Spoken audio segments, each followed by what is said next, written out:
ನಮಸ್ಕಾರ. Welcome to my YouTube channel ಜ್ವಾಲಾಮುಖಿಗೆ ಎಲ್ಲ ವೀಕ್ಷಕರಿಗೂ ಸ್ವಾಗತ, ಹೃತ್ಪೂರ್ವಕವಾದ ಸ್ವಾಗತ. ನೋಡಿ ಸ್ನೇಹಿತರೆ, ಈಗ ಒಂದು ದೊಡ್ಡ ತಿರುವು, ಸೌಜನ್ಯ ಕೇಸಿಗೆ ದೊಡ್ಡ ತಿರುವು. ಕಿರಿಕೀರ್ತಿ ಅವರು, ಅಜಿತ್ ಹನುಮಕ್ಕನವರು, ವಸಂತ್ ಗಿಳಿಯಾರು ಪ್ರತಿಯೊಬ್ಬರು ಕೇಳ್ತಾ ಇದ್ರಲ್ಲ, ಸಾಕ್ಷಿ ತಗೊಂಬನ್ನಿ, ಸೌಜನ್ಯ ಕೇಸಿಗೆ ಸಾಕ್ಷಿ ತಗೊಂಬನ್ನಿ. ಅಲ್ಲಿ ಅವ್ರು ಹೇಳ್ತಾರೆ, ಕಿರಿಕೀರ್ತಿ ಅವರು, ರೇಪ ಆಗಿಲ್ಲ, ಪವಿತ್ರವಾಗಿ ಸತ್ತಿದ್ದಾಳೆ, ಕಿಡ್ನ್ಯಾಪೇ ಆಗಿಲ್ಲ, ಏನೂ ಆಗೇ ಇಲ್ಲ ಅಂತ ಹೇಳ್ತಿದ್ದಾನಲ್ಲ. ಸಾಕ್ಷಿ ಬೇಕಲ್ಲವಪ್ಪ ನಿನಗೆ, ಜೀವಂತ ಸಾಕ್ಷಿ ಬಂದಿದ್ದಾರೆ, SIT ತಂಡದ ಮುಂದೆ ಹೋಗಿದ್ದಾರೆ. ನೀನು ಬಂಪರ್ ಟೆಸ್ಟ್ ಮಾಡ್ತೀಯೋ, ಏನು ಬ್ರೈನ್ ಎಲ್ಲ ಕಿತ್ತು ಹಾಕಾಕ್ತೀಯೋ, ಏನನ್ನ ಮಾಡ್ಕೊಳಪ್ಪ. ನಿನಗಿಷ್ಟ ಬಂದಿದ್ದು ಮಾಡಿಸ್ಕೊ, ಬೇಡಂಬೋದಿಲ್ಲ. ಜೀವಂತ ಸಾಕ್ಷಿ ಬಂದಿದ್ದಾರೆ, ಸತ್ಯಾಂಶ ಏನಂಬುದು ಹೊರಗೆ ಬಂದೇ ಬರುತ್ತೆ, ನ್ಯಾಯ ಸಿಕ್ಕೇ ಸಿಗುತ್ತೆ. ಜಸ್ಟಿಸ್ ಫಾರ್ ಸೌಜನ್ಯ, ನ್ಯಾಯ ಸಿಗುತ್ತೆ ಈ ವರ್ಷದಲ್ಲೇ. ನೀನೇನು ಬಚಾವ್ ಮಾಡ್ಬೇಕಂತಿದ್ದೀರಲ್ಲ ವಸಂತ್ ಗಿಳಿಯಾರ್ ಸಾರ್, ನೀನು ಬಚಾವ್ ಮಾಡ್ಬೇಕಂದ್ಕೊಂಡಿದ್ದೀರಲ್ಲ ಕೊಲೆಗಾರರನ್ನ, ರೇಪಿಸ್ಟ್ನ ಬಚಾವ್ ಮಾಡ್ಬೇಕಂತಿದ್ದೀರಲ್ಲ, ಅವ್ರ ಹೆಸರು ಹೇಳೋಂಗಿಲ್ಲ. ನಮಗೆ ಜಾಂಡು ಆರ್ಡರ್ ಮಾಡ್ತಾಯಿದ್ದಾರೆ, ಬಂದಿದ್ದಾವೆ ನೋಟಿಸ್ ಕೂಡ. ಒಡನಾಡಿ ಸಂಸ್ಥೆ ನಮ್ಮ ಚಿತ್ರದುರ್ಗದ ಮುರುಗೇಶ್ವರ ಮಠದವ್ರನ್ನ ಬಿಟ್ಟಿಲ್ಲ, ಗೊತ್ತುಂಟ ನಿಮಗೆ. ಒಡನಾಡಿ ಸಂಸ್ಥೆ ಹತ್ರ ಬರ್ತಕ್ಕಂಥ ಸಾಕ್ಷಿಗಳು ಸತ್ಯಾಂಶ ಇರ್ತಕ್ಕಂಥ ಸಾಕ್ಷಿಗಳೇ ಬರಬೇಕು, ಬಂದಿದೆ ಸಮೇತ. ಆ ಸಂಸ್ಥೆ ಒಂದ್ಸಲಿ ಕೈ ಹಾಕಿತು, ನಿಜಾಂಶ ಇದ್ದರೆ ಮಾತ್ರ ಕೈ ಹಾಕುತ್ತೆ. ಸುಳ್ಳು ಮಾಹಿತಿಗೆ ತಲೆ ಕೆಡಿಸ್ಕೊಂಬೋದೇ ಇಲ್ಲ. ಸತ್ಯ ಹೊರಗೆ ಬರಬೇಕು, ಬಂದೇ ಬರುತ್ತೆ.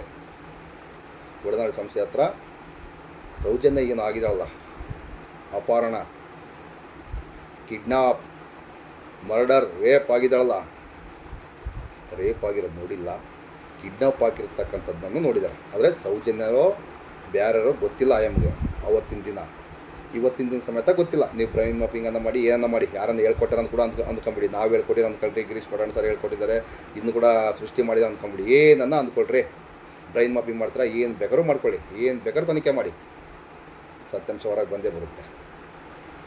ಸಾಕ್ಷಿ ಕೇಳ್ತಾ ಇದ್ರಲ್ಲ, ಜೋಬಲ್ಲಿದೆ, ಮೊಬೈಲಲ್ಲಿದೆ, ಬಂದತ್ ನೋಡಿ. ಈಗ ಮೊಬೈಲಲ್ಲಿ ಸಾಕ್ಷಿ ಬಂದಿದೆ, ಜೀವಂತವಾಗಿ ಸಾಕ್ಷಿ ಬಂದಿದೆ. ಇನ್ನೆಷ್ಟು ಬೇಕು ಸಾಕ್ಷಿ ನಿನಗೆ?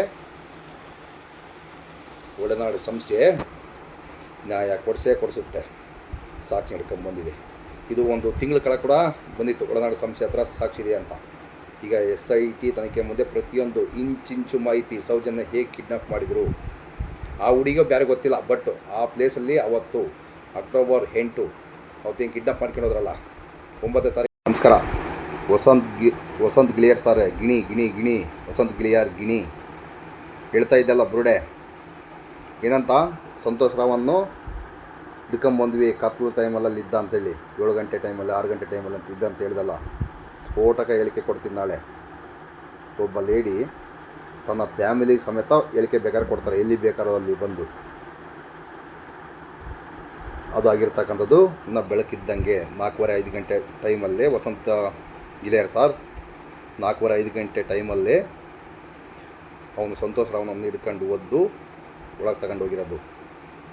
ಯಾಕೆ ಹೇಳಿ, ಸೌಜನ್ಯ ಹೋರಾಟ ಅವಾಗ ಭಾಳ ಮುನ್ನೆಲೆಯಲ್ಲಿತ್ತು. ಅದನ್ನ ಮುಚ್ಚಾಕ್ಲಿಕ್ಕೆ ಅವನೇ ಸಂತೋಷ್ ರಾವ್ನನ್ನು ಒಳಗೆ ಹಾಕ್ಬಿಟ್ರಿ, ಒದ್ದು. ಯಾಕೆ ಹೇಳಿ, ಟೈಮ್ ಆಗಿದೆ, ಇಲ್ಲ ಏನು ಮಾಡ್ತಾಯಿದೆಯಾ ಡೌಟ್ ಬಂತಂತೇಳಿ. 4:30-5 ಗಂಟೆಲಿ ಕೂತ್ಕೊಳ್ಳಾರ್ದೆ ಎಷ್ಟೊತ್ತಲ್ಲಿ ಕೂತ್ಕೋಬೇಕಲ್ಲಿ? ಇನ್ನು 8-10 ಗಂಟೆ ಆಗಿದೆಯಾ? ನೇರವಾದ ಸಾಕ್ಷಿ ಇದೆ ನಮ್ಮಲ್ಲಿ, ಅದನ್ನ ಸಮೇತ ಆಡಿ ಹಾಕ್ತೀನಿ ನಾಳೆ. ಎಲ್ಲಿ ಬೇಕಾದ್ರೆ ಬಂದು ಸಾಕ್ಷಿ ಹೇಳ್ತೀವಿ ಅಂತ ಹೇಳಿದಾರೆ ಅವರು. ಆ ವಿಡಿಯೋನ ನಾಳೆ ಹಾಕ್ತೀನಿ ನಾನು, ಕೇಳಿಸ್ಕೊಳ್ರಿ. ನಮಸ್ಕಾರ. ಅವರು ನಾವು ಇಬ್ಬರು ಬಂದ್ಬಿಟ್ಟು ಇಲ್ಲಿ ಬಂದ್ವಿ, ಇಲ್ಲಿಗೆ ಶಾಂತಿವನಕ್ಕೆ ಬಂದ್ವಿ. ಶಾಂತಿವನದಲ್ಲಿ ಬರುವಾಗ ನಾವು ಒಂದು 3-3:15 ಆಗಿರ್ಬೋದು, ಬಹುಶಃ ಟೈಮ್ ನೋಡಿಲ್ಲ ನಾವು ಅವತ್ತು. ನಮ್ಮ ಒಂದು ಇದ್ರ ಪ್ರಕಾರ 3-3:30 ಒಳಗೆ ಇತ್ತು. ಆವಾಗ ನಾವು ಅಲ್ಲಿ ಎಂಟ್ರೆನ್ಸಲ್ಲಿ ಹೋಗ್ಬೇಕಂದ್ರೆ ಯಾರೂ ಕಾಣಿಸಿಲ್ಲ ನಮಗೆ. ಅಲ್ಲಿ ಗಿಡ ಮರಗಳೆಲ್ಲ ಒಳಗಡೆ ಇದ್ವಲ್ಲ, ಅಲ್ಲಿ ಒಳಗಡೆ ಹೋಗ್ಬೇಕಾಗಿತ್ತು ಅಂತ ಅನಿಸುತ್ತೆ. ಬಟ್ ನಾವು ಹೋಗಿಲ್ಲ, ಯಾಕಂದರೆ ನಾವಿಬ್ಬರೇ ಇದ್ದಿದ್ದು, ಅದರಿಂದ ಒಳಗಡೆ ಹೋಗಿಲ್ಲ. ಇಲ್ಲಿ ಯಾರು ಹೊರಗಡೆ ಬರುವಾಗ ಅವ್ರನ್ನ ವಿಚಾರಿಸೋಣ ಅಂತ ಹೇಳ್ಬಿಟ್ಟು, ಮಳೆ ಬರ್ತಾಯಿದ್ದ ಕಾರಣ ನಾವು ಅದರ ಆಪೋಸಿಟ್ ಬಸ್ ಸ್ಟ್ಯಾಂಡಲ್ಲಿ ಕೂತ್ಕೊಂಡ್ವಿ. ಅಲ್ಲಿ ನೆನೆದೇ ಇರಲಿ ಅನ್ನೋ ಒಂದು ಉದ್ದೇಶದಿಂದ ಅಲ್ಲೋಗಿ ಕೂತ್ಕೊಂಡ್ವಿ. ಮತ್ತು ಕಡಿಮೆ ಆದಾಗ ನಾವು ಆ ಕಡೆ ಈ ಕಡೆ ಓಡಾಡೋದು, ಮತ್ತು ಯಾರು ಬರ್ತಾರೆ, ಯಾರನ್ನ ಕೇಳೋದು ಅಂತ ನೋಡ್ತಾಯಿದ್ವಿ. ನಾವು ಈ ಥರ ಕೂತ್ಕೊಂಡಿರ್ಬೇಕಾದ್ರೆ ಒಂದು 3:45 ಅಥವಾ 3:50 ಸಮಯದಲ್ಲಿ ಎರಡು ಬೈಕ್ ಬಂದವು. 2 ಬೈಕಲ್ಲಿ, ಒಂದು ಬೈಕಲ್ಲಿ ಇಬ್ಬರು ಕೂತ್ಕೊಂಡಿದ್ವಿ, ಇನ್ನೊಂದು ಬೈಕಲ್ಲಿ ಒಬ್ಬರು ಇದ್ದರು, ಮತ್ತು ಇನ್ನೊಂದು ಬೈಕಲ್ಲಿ 3 ಜನ ಇದ್ದರು. ಅವ್ರು 3 ಜನ ಬಂದ್ಬಿಟ್ಟು ಇವ್ರ ಹತ್ರ ಏನೋ ಮಾತಾಡ್ಬಿಟ್ಟು ಹೊರಟೋಗ್ಬಿಡ್ತು ಒಂದು ಬೈಕು. ಬಟ್ ಆಮೇಲೆ ಏನಾಯಿತು, ಒಂದು ಆಟೋ ಬಂತು. ನಾವು ಅಲ್ಲೇ ಕೂತ್ಕೊಂಡಿರ್ಬೇಕಾದ್ರೆ ಅವರೆಲ್ಲ ಸೇರಿಕೊಂಡು ಅಪೋಸಿಟ್, ನಾವು ಇಲ್ಲಿ ಬಸ್ ಸ್ಟ್ಯಾಂಡಲ್ಲಿ ಕೂತಿದ್ವಿ, ಅದ್ರ ಎದುರುಗಡೆ ಆ ಕಡೆ ಒಂದು ಕಾಲ್ದಾರಲ್ಲಿ ಅವ್ರು ಹೋಗ್ತಾಯಿದ್ರು, ಹೋಗಿ ಬರೋದು ಮಾಡ್ತಾಯಿದ್ರು.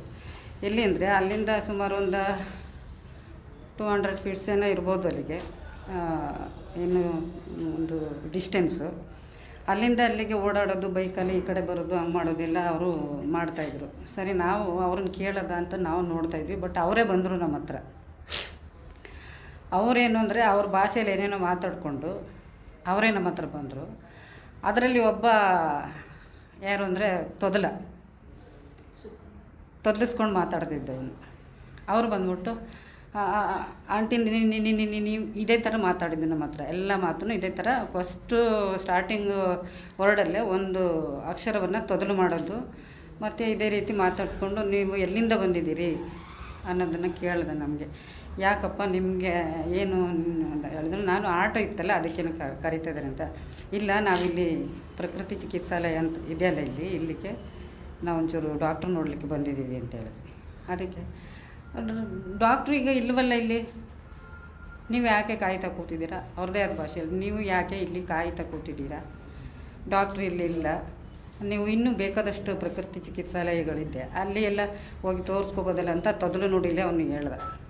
ಆವಾಗ ನಾವು ಆಯಿತು ನೋಡೋಣ ಬಿಡಿ ಅಂತ ಹೇಳ್ಬಿಟ್ಟು ನಾವು ಅಲ್ಲೇ ಇದ್ವಿ. ಆಮೇಲೆ ಸರಿ, ಇವರು ಇನ್ನೊಂದು ಕಾರ್ನರಲ್ಲಿ ಹೋಗಿ, ಕಾರ್ನರ್ ಅಂದರೆ ಅಲ್ಲಿ ಒಂಚೂರು ಕ್ರಾಸ್ ಇರುತ್ತೆ ರೋಡು, ಅಲ್ಲಿ ಹೋಗಿ ನಿಂತ್ಕೊಂಡ್ರು. ಮತ್ತು ಯಾರಿಗೋ ಕಾಲ್ ಮಾಡಿದ್ರು, ಮತ್ತು ಹೋಗೋದು. ಇವರು 2 ವೀಲರಲ್ಲಿ ಬಂದಿದ್ದೆ ಇಬ್ಬರು ಮಾತ್ರ ಅಲ್ಲೇ ನಿಂತ್ಕೊಂಡಿದ್ರು. ಅವನಿಗೆ ಸ್ವಲ್ಪ ಮುಖ ದಪ್ಪ ಇತ್ತು. ಇನ್ನೊಬ್ಬ ಬಂದು ನಾರ್ಮಲ್ ಮನುಷ್ಯ, ಅವನು ಇದಿರಲಿಲ್ಲ, ಒಂದು 5.5 ಅಡಿ ಅಷ್ಟು ಎತ್ತರ ಇದ್ದರು ಎಲ್ಲರೂ. ಈ ಒಬ್ಬ ಕುಳ್ಳ ಇದ್ದ, ನಮ್ಮನ್ನು ಮಾತಾಡಿಸ್ದವನು ಸ್ವಲ್ಪ. ಆಮೇಲೆ ಬಂದ್ಬಿಟ್ಟು ಇವರಿಗೇನು ರೆಸ್ಪಾನ್ಸ್ ಮಾಡಲಿಲ್ಲಲ್ಲ ಈ ಅಪ್ಪನಿಗೆ. ಮತ್ತು ಅವರಿಬ್ಬರು ಬಂದರು, ಇಬ್ಬರು ಬಂದಿದ್ರಲ್ಲ ಒಂದು ಬೈಕಲ್ಲಿ, ಅವರಿಬ್ಬರು ಬಂದರು. ಅವರು ಬಂದ್ಬಿಟ್ಟು, ಆಂಟಿ ನೀವು ಹೋಗ್ಬಿಡಿ, ಇಲ್ಲಿ ಕೂತ್ಕೋಬಾರ್ದು, ಯಾರು ಜನ ಇಲ್ಲ, ಇಲ್ಲೆಲ್ಲ ಬರಲ್ಲ, ಲೇಡೀಸೇ ಇದ್ದೀರಿ ಇಬ್ಬರು, ಯಾಕೆ ಇಲ್ಲಿ ಕೂತಿದ್ದೀರಾ, ಹೊರಟೋಗ್ಬಿಡಿ ಅಂದರು. ಆಯಿತು ಹೋಗ್ತೀವಿ ಬಿಡಿ ನಾವು ಅಂತ ಹೇಳಿದ್ವಿ. ಸರಿ ಅಂದ್ಬಿಟ್ಟು ಆಮೇಲೆ ಇವನೇನು ಮಾಡ್ದೆ, ಈ ತೊದಲ ಇದ್ನಲ್ಲ ಅವನು ಬಂದ್ಬಿಟ್ಟು ಏನು ಮಾಡ್ದೆ, ಒಂದು ಕಾಲ್ ಮಾಡ್ತಾಯಿದ್ದ, ಅದನ್ನು ಮಾಡ್ತಿದ್ದೆ ನಾನು. ಕಾಲ್ ಮಾಡಿಬಿಟ್ಟು ಅವ್ರ ಭಾಷೆಯಲ್ಲಿ ನಿಚ್ಚು ಇಲ್ಲಿ ಯಾರೋ ಒಂದಿಬ್ಬರು ಲೇಡೀಸ್ ಇದ್ದಾರೆ, ಅವ್ರ ಭಾಷೆಯಲ್ಲಿ ಹೇಳಿದೆ. ಆದರೆ ಲೇಡೀಸು ಅಂತ ಹೇಳಿದಾಗ ನಮ್ಮನ್ನೇ ಅಂತ ನಮ್ಗೆ ಅಂಡರ್ಸ್ಟ್ಯಾಂಡ್ ಆಯಿತು. ಬಟ್ ಇದ್ದಾರೆ, ಇವ್ರು ಹೋಗ್ತಾ ಇಲ್ಲ, ಇಲ್ಲೇ ಇದ್ದಾರೆ ಅಂತ ಅವ್ರಿಗೆ ಯಾರಿಗೂ ಕಾಲ್ ಮಾಡಿದ್ದು. ಸರಿ ಅಂದ್ಬಿಟ್ಟು ನಾವೇನು ಮಾಡಿದ್ವಿ, ಇವ್ರು ಯಾಕೋ ನಮ್ಮನ್ನು ಬಲವಂತವಾಗಿ ಹೋಗಿ ಅಂತ ಇದ್ದಾರೆ, ಏನೋ ಗೊತ್ತಿಲ್ಲ ನಡಿ. ಆಮೇಲೆ ಅವನೇನು ಹೇಳ್ದ, ಆಟೋದಲ್ಲಿ ಬಿಟ್ಕೊಡ್ಲಾ ನಾವು ನಿಮ್ಮನ್ನ ಅಂತ ಕೇಳಿದ್ರು. ಇಲ್ಲಪ್ಪ, ನಾವಿಲ್ಲಿ ಡಾಕ್ಟ್ರು ನೋಡ್ಬೇಕಂತ ಬಂದಿದ್ದೀವಿ, ನಾವು ಹೋಗ್ತೀವಿ, ನಮಗೆ ಗೊತ್ತಿದೆ, ನಾವು ಬಂದವರಲ್ವ, ಹೋಗ್ತೀವಿ. ಆದರೂ ಇಲ್ಲ ನಡೀರಿ, ನಾವು ಬಿಟ್ಕೊಡ್ತೀವಿ, ನಿಮ್ಮದು ದುಡ್ಡೇನು ಕೊಡಬೇಡಿ ಅಂತೆಲ್ಲ ಹೇಳಿದ್ರು. ಬಟ್ ಇವರು ದುಡ್ಡು ಕೊಡಬೇಡಿ ಅಂತ ಹೇಳಿದಾಗ ನಮಗೆ ಸ್ವಲ್ಪ ಡೌಟ್ ಬಂತು. ನಾವೇನು ಇವ್ರಿಗೆ ಪರಿಚಯ ಇದ್ದವರಲ್ಲ ಅಂಥದ್ದಿಲ್ಲ, ಇವ್ರು ಯಾಕೆ ದುಡ್ಡು ಕೊಡಬೇಡಿ ಅಂತ ಹೇಳ್ತಾರೆ ಅಂತ ಹೇಳ್ಬಿಟ್ಟು ನಾವೇನು ಮಾಡಿದ್ವಿ. ಸರಿ ಅಂದ್ಬಿಟ್ಟು ಹಿಂಗೆಲ್ಲ ಹೇಳ್ಬಿಟ್ಟು ನಾವು ಹೋಗಲಿಲ್ಲ ಅಂತೇಳಿ ಅವರವರು ಮಾತಾಡಿಕೊಂಡು ಆಮೇಲೆ ಮತ್ತೆ ಇನ್ನೊಬ್ರು ಕಾಲ್ ಮಾಡಿದ್ರು. ಅದೇ ಅವ್ರಿಗೇನೆ ನಿಚ್ಚು ಅಂತ ಹೇಳ್ಬಿಟ್ಟು ಅವರು ಮಾತಾಡ್ತಾಯಿದ್ರು. ಇದನ್ನು ನಾನು ಮರ್ತಿದ್ದೆ. ಆಮೇಲೆ ನನಗೆ ಫ್ಲಾಶ್ ಆಯಿತು. ಆಮೇಲೆ ಅವರು ಅಲ್ಲಿಂದ ಏನು ರಿಪ್ಲೈ ಬಂತೋ ಗೊತ್ತಿಲ್ಲ, ಇವರೆಲ್ಲ ಸ್ಪ್ರೆಡ್ ಆದರು, ಆ ಕಡೆ ಈ ಕಡೆ ಹೊರಟೋಗಿ ಏನು ಮಾಡಿದ್ರು ಅಂದರೆ, ಅಲ್ಲಿ ಒಂದು ಸುಮಾರು ಅದೇ ಇಲ್ಲಿಂದ ನಾವು ಗೇಟಿಂದ ಇಲ್ಲಿವರೆಗೆ ಬಂದ್ವಲ್ಲ, ಮೇಯ್ನ್ ಗೇಟಿಂದ ಇಲ್ಲಿವರೆಗೆ ಬಂದ್ವಲ್ಲ, ಅಲ್ಲಿಂದ ಸ್ವಲ್ಪ ಇನ್ನೊಂಚೂರು ಮುಂದೆ ಅನಿಸುತ್ತೆ, ಅಲ್ಲೋಗಿ ವೆಯ್ಟ್ ಮಾಡ್ತಿದ್ರು ಅಲ್ಲಿ. ಆಮೇಲೆ ಅದಕ್ಕಿಂತ ಮುಂಚೆನೇ ಇವ್ರು ಹೋಗುವಾಗ ಇನ್ನೊಬ್ಬ ವ್ಯಕ್ತಿ ಅಲ್ಲಿಗೆ ಸೇರಿಕೊಂಡ. ಅವನು ಅಂದರೆ ಅಲ್ಲೇ ಇದ್ದ ಮೋಸ್ಟ್ಲಿ ಅವನು ಅಂತ ಅನಿಸುತ್ತೆ, ಅಂದರೆ ಕುಳ್ಳಿಗೆ ದಪ್ಪಗೆ ಒಂದು ವ್ಯಕ್ತಿ ಇದ್ದವನು, ಅವನು ಲುಂಗಿ ಹಾಕ್ಕೊಂಡಿದ್ದು. ಸರಿ, ಇವರೆಲ್ಲ ಯಾಕೋ ನಾನು ಆ ಕಡೆ ಎಲ್ಲ ನೋಡಿದೆ, ಆಟೋನು ಹೋಗಿ ಅಲ್ಲಿ ನಿಂತ್ಕೊಂತು. ಆಟೋ ಹೋಗಿ ಅಲ್ಲಿ ನಿಂತ್ಕೊಂಡು ಮತ್ತೆ ಮುಂದಕ್ಕೆ ಹೋಗ್ತು, ಮತ್ತು 2 ಬೈಕ್ಗಳು ಅಲ್ಲೇ ನಿಂತ್ಕೊಂಡ್ವು. ಬಟ್ ಇವರೆಲ್ಲರೂ ಅಲ್ಲಿ ಸೇರಿಕೊಂಡಾಗ ನಾವೇನು ಮಾಡಿದ್ವಿ, ನಮ್ಮ ಅಜ್ಜಿ ಇದ್ರಲ್ಲ ಅವ್ರಿಗೊಂದು ನೇಚರ್ ಕಾರ್ ಬಂತಂತ ಹೇಳ್ಬಿಟ್ಟು ಒಂದು ಸೈಡಲ್ಲಿ ಮರ ಇತ್ತು, ಅಲ್ಲಿ ಆ ಮರದ ಹತ್ರ ಹೋಗೋಣ ಅಂತ ಹೇಳಿದ್ರು. ಅವರಲ್ಲಿ ಕೂತ್ಕೊಂಡ್ರು. ಅಲ್ಲಿ ಹೋದಾಗ ನಾನು ನಿಂತ್ಕೊಂಡಾಗ ಜೋರಾಗಿ ಕರ್ಕಶವಾಗಿ ಕೂಗೊಂದು ಸೌಂಡ್ ಬಂತು ನನಗೆ. ಆ ಸೌಂಡ್ ಬಂದಾಗ ಮರದ ಕಡೆ ಈ ಕಡೆ ತಿರುಗಿ ನೋಡಿದಾಗ ಅಲ್ಲಿ ಒಂದು ಕಾರ್ ಬಂತು, ಬೂದು ಬಣ್ಣದ ಕಾರ್ ಬಂತು, ದೊಡ್ಡ ಕಾರು, ಒಳ್ಳೆ ಕಾರು.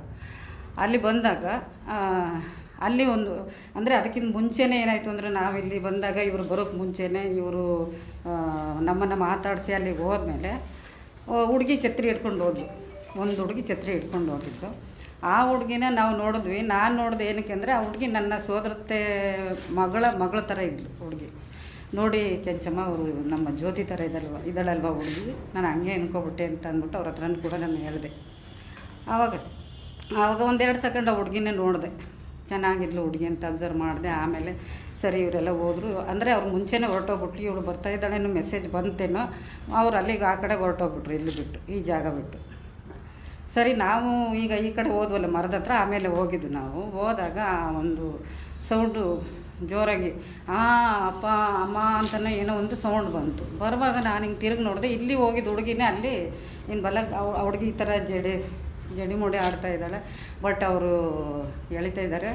ಆಮೇಲಿಂದ ಹುಡುಗಿ ಛತ್ರಿ ಕೆಳಗಡೆ ಬೀಳ್ತು, ಮತ್ತು ಒಂದು ಖರ್ಚಿಪೋ ಏನಕ್ಕೆ ಈ ಹುಡುಗಿ ಕಡೆಯಿಂದ ಬೀಳ್ತು, ಅವ್ರ ಕೈಲೇ ಇತ್ತು, ಅದು ಗೊತ್ತಿಲ್ಲ. ಆಮೇಲೆ ಹುಡುಗಿ ಕೈನ ಹಿಂದಗಡೆ ತಿರುಗೋದ್ರು. ಅದಾದಮೇಲೆ ಏನೋ ಗೊತ್ತಿಲ್ಲ, ಬಾಯಿ ಮುಚ್ಚಿದ್ರೋ ಏನು ಮುಚ್ಚಿದ್ರೋ ಗೊತ್ತಿಲ್ಲ, ಸೌಂಡ್ ಬರಲಿಲ್ಲ. ಬಟ್ ನಾನು ಆ ಕಡೆ ಓಡ್ತಾಯಿದ್ದೆ. ಇನ್ನೊಂದು ಅಷ್ಟು ದೂರ ಹೋಗಬೇಕು. ಅಷ್ಟರಲ್ಲಿ ಹುಡುಗಿನ ಕಾರೊಳಗೆ ದಬ್ಬಿದ್ರೆ ಆಟೋಳಿಗೆ ದಬ್ಬಿದ್ರು ಗೊತ್ತಿಲ್ಲ. ಆದರೆ ಆ ಕಾರು ಫಸ್ಟ್ ಹೋಯ್ತು, ಆಮೇಲೆ ಕಾರಿಂದ ಆಟೋ ಹೋಯ್ತು, ಪಾಸಾಗ್ಬಿಟ್ಟಾಗ ಇನ್ನೊಬ್ಬ ಅಲ್ಲಿ ಇದ್ದ, ಅವನು ಅದೇ ತಪ್ಪಿಗೆ ಕುಳ್ಳಿಗೆ ಇದ್ನಲ್ಲ ವ್ಯಕ್ತಿ, ಅವನನ್ನು ಕೇಳಿದೆ ನಾನು, ಏನು ಈ ಥರ ಎಲ್ಲ. ಅವನು ಈ ಕಡೆ ನಾವು ಬಂದುಬಿಡ್ತೀವಿ ಅನ್ನೋ ಒಂದು ಉದ್ದೇಶದಿಂದ ಅವನಲ್ಲಿ ವೆಯ್ಟ್ ಮಾಡ್ತಿದ್ದಾನೆ. ಅವರು ಹೊರಟೋದ್ಮೇಲೆ ಇವನು ಬಂದ್ಬಿಟ್ಟು ನಮ್ಮನ್ನು ಕೇಳ್ದೆ. ಇವನು ಬರ್ತಾಯಿದ್ದ, ನಾನು ಅವನನ್ನು ಕೇಳಿದೆ, ಅಲ್ಲ ಹುಡುಗಿ ಯಾಕೆ ಹಂಗೆ ಆ ಥರ ಕಿರ್ಚ್ಕೊಂತು, ಮತ್ತು ಅವರೆಲ್ಲ ಸೇರಿಕೊಂಡು ಈ ಥರ ಮಾಡಿದ್ರು, ಹುಡುಗಿಗೆ ಯಾವ ಕಡೆ ಹೋಯ್ತು, ಎಲ್ಲಿ ಹೋಯ್ತು, ಏನಾಯಿತು ಅಂತ ನಾವು ಕೇಳಿದ್ವಿ. ಇಲ್ಲ, ಅದು ಅವ್ರ ಮನೆಯಿಂದ ಏನೋ ಬೇಜಾರಲ್ಲಿ ಬಂದಿತ್ತು, ಅದಕ್ಕೆ ಅವ್ರ ಮನೆಯವರು ಬಂದು ಕರ್ಕೊಂಡು ಹೋದ್ರು ಅಂತ. ಕರ್ಕೊಂಡು ಹೋಗೋಕೆ ಯಾಕೆ ಇಷ್ಟೊಂದೆಲ್ಲ ಏನು ಮಾಡಿದ್ರು, ಮತ್ತು ಜೋರಾಗಿ ಕಿರ್ಚ್ಕೊಂಡ್ಲವಳು.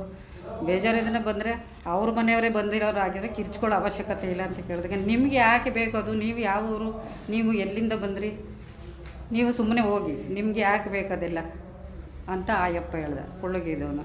ಸರಿ, ನಾವು ಹಂಗೆ ಹೇಳ್ಬಿಟ್ಟು ಸ್ವಲ್ಪ ಹೊತ್ತಲ್ಲೇ ನಿಂತಿದ್ದೀವಿ, ಒಂದೆರಡು ಸೆಕೆಂಡ್ ಆ ಕಡೆನೇ ನೋಡ್ತಾ, ಆ ಕಡೆ ಈ ಕಡೆ, ನೀವು ಹೋಗಿ ಈಗ ಅಂತ ಅವನು ಹೇಳ್ದೆ. ಸರಿ ಅಂದ್ಬಿಟ್ಟು ನಾವು ಆ ಕಡೆಯಿಂದ ನಡ್ಕೊಂಡು ಬಂದು ಮುಂದೆ ಬಂದು, ನಾವು ಸುಮ್ಮನೆ ವ್ಯರ್ಥ ಆಯ್ತಲ್ಲ ಇಲ್ಲಿ ಬಂದಿದ್ದು, ವೇಸ್ಟ್ ಆಯಿತು ಅಂತ ತಿಳ್ಕೊಂಡು ಮತ್ತು ನಾವು ಅಲ್ಲಿಂದ ಬಂದು ಬಸ್ ಹತ್ಕೊಂಡು ಸುಬ್ರಹ್ಮಣ್ಯ ಹೋದ್ವಿ. ಸುಬ್ರಹ್ಮಣ್ಯ ಹೋಗ್ಬಿಟ್ಟು ಅಲ್ಲಿ ದೇವ್ರ ದರ್ಶನ ಮಾಡಿಕೊಂಡು ಮತ್ತು ನಾವು ವಾಪಸ್ ಬಂದ್ವಿ. ನೈಟು ಅಂದರೆ ಅದು ನಾಳೆ ಬೆಳಗ್ಗೆ ನಾವು ಬಂದ್ವಿ. 9ನೇ ತಾರೀಕಿದ್ದು ಇದು ನಡೆದಿದ್ದು 9ನೇ ತಾರೀಕಲ್ಲಿ, ಮತ್ತು 10ನೇ ತಾರೀಕು ನಾವು ಆಲ್ರೆಡಿ ಮಂಡ್ಯದಲ್ಲಿದ್ವಿ. ಆವಾಗ ಅಲ್ಲಿಂದ ಬರೋ ಅಷ್ಟರಲ್ಲಿ ನಾವೇನು ತಿಳ್ಕೊಂಡ್ವಿ ಅಂದರೆ, ಅದು ಏನಾಯಿತು ಏನೋ, ಅಲ್ಲಿ ಬಸ್ಸಲ್ಲಿ ಕೂತ್ಕೊಂಡು ಸ್ವಲ್ಪ ಹೊತ್ತು ಅದ್ರ ಬಗ್ಗೆ ಥಿಂಕ್ ಮಾಡಿದ್ವಿ. ಆದರೆ ಆಮೇಲೆ ನಮ್ಗೆ ಅನ್ನಿಸ್ತು, ಏನೋ ಅಲ್ಲಿ ವಿಚಾರ ಏನೋ ನಮ್ಗೆ ಗೊತ್ತಿಲ್ಲ, ನಾವೇನು ಯಾರಿಗೆ ಹಂಗೂ ನಾವು ಏನಾರು ಆಗಿದೆ ಹಂಗೆ ಅಂದರೆ ಪೊಲೀಸ್ ಸ್ಟೇಷನ್ಗೆ ಹೋಗಿ ಹೇಳ್ಬೋದಾಗಿತ್ತು ಅಂತ ನಾವು ಮಾತಾಡ್ಕೊಂಡ್ವಿ.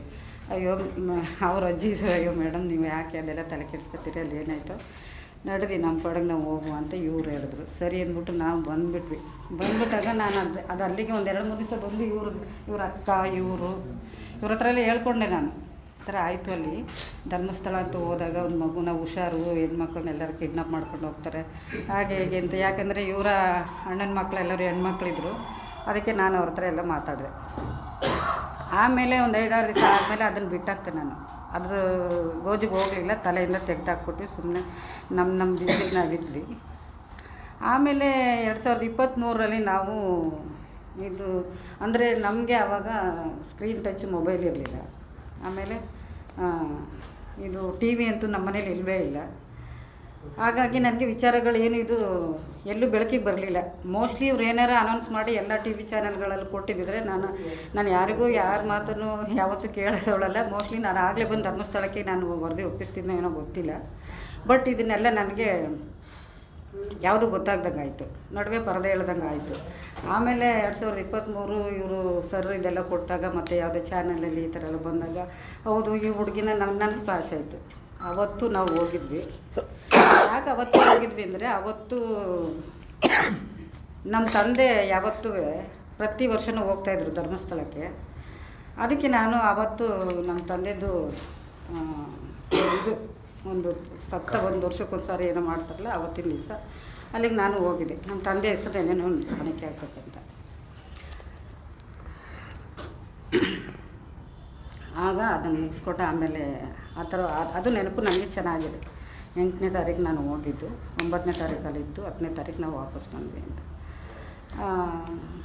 ಸರಿ, ಅಷ್ಟಾದಮೇಲೆ ಇದೆಲ್ಲ ಚಾನಲ್ಗಳಲ್ಲೇ ಹುಡುಗಿನ ಫಸ್ಟ್ ನೋಡಿದೆ ನಾನು. ಹುಡುಗಿನ ನೋಡುವಾಗ ನನಗೊಂದು ಫ್ಲ್ಯಾಶ್ ಬ್ಯಾಕ್ ಹೋದೆ ನಾನು. ಹೋಗುವಾಗ ಈ ಜಾಗ ಅದು ಅವತ್ತು ನಾವು ನೋಡಿದ ಹುಡುಗಿ ಇದೇನೆ, ಅವತ್ತು ಆ ಮಾತಾಡಿದ ಮನುಷ್ಯ ಅದು ಎಲ್ಲೋ ಯಾರ ಹತ್ರನೋ ಒಂದು ಚಾನಲಲ್ಲಿ ಇಂಥದ್ದು ಯೂಟ್ಯೂಬಲ್ಲಿ ಅವನು ತೊದಲಿಸ್ಕೊಂಡು ಮಾತಾಡ್ತಿದ್ದದನ್ನ ನಾನು ಚೆನ್ನಾಗಿ ಮನದಟ್ಟು ಮಾಡಿಕೊಂಡೆ.